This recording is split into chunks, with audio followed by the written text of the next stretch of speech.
Hello, it's Philip Taylor speaking from Richmond Green Chambers. I'm looking at a book today from Sweet and Maxwell. It's this one. It's Palmer on Bailment. It's the third edition from Norman Palmer with a team of specialist editors. It's a splendid book, over 2,000 pages, written a review which is on the internet, and given it the title with my wife. We wrote this together and had a discussion about the book. Bailment, that rapidly changing area of law that attracts colourful characters. We'll explain a bit about that in a minute.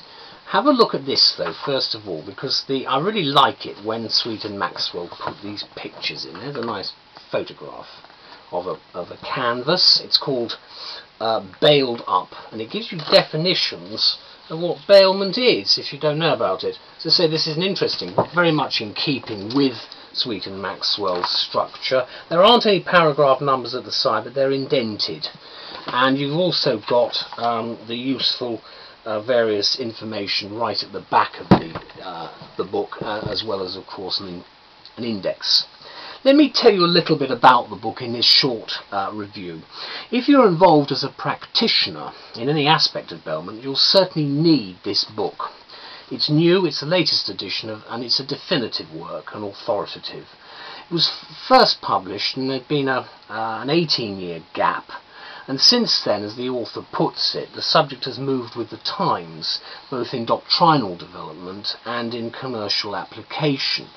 It's lucid and engagingly written by Professor Palmer, and it provides not only comprehensive analysis of bailment, with guidance on litigation and pleading, but it illuminates what Norman Palmer refers to as the alluring qualities of bailment, which in his word remain largely the child of the common law.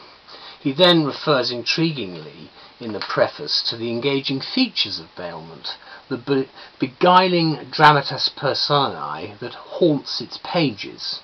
Remember the one about the compulsive shopper who hoarded thousands of unpacked merchandise in her apartment.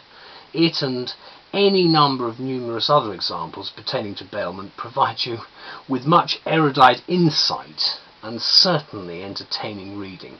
And it's good because obviously the subject could appear to many to be somewhat boring. These newcomers, say the author, now join the bare-skinned septuagenarian doctor, the home-alone daughter, and the deciduous brothel client, yes, deciduous, the deviant coachman, and the denizens of past editions. So these are ordinary folk, he adds, whose concerns have served to illuminate higher principle and keep the law of bailment down to earth, which is exactly where it is. So it retains and presents an endearing humanity for all its significant and advanced commercial importance. And of course, as I mentioned, the bailed up picture at the beginning by Tom Roberts is excellent. There's a lot of new material in the book, and bailment, in Palmer's words, stands at the point at which contract, property and tort converge. It encompasses virtually the whole commercial spectrum and is of great value to the advocate. It's obviously the approach that Palmer's adopted is both humane and scholastic. It's 2,200 odd pages, 43 chapters, 5 big appendices, and it's frequently cited in all the courts. Palmer, in our view, is most welcome, mixing as it does the definitive statement of bailment law with a human face, and we as practitioners often find these characters in tort and contract of course actions, they do add colour to the necessary heavy black and white prose of this sort of elite class of textbook, which Lord Bingham accurately describes as commanding recognition as an important source of authority. That's from the immense scholarship of Norman Palmer, and basically how right these leading figures are. He stands and he delivers the subject. Thank you very much, Professor Palmer. Bye-bye.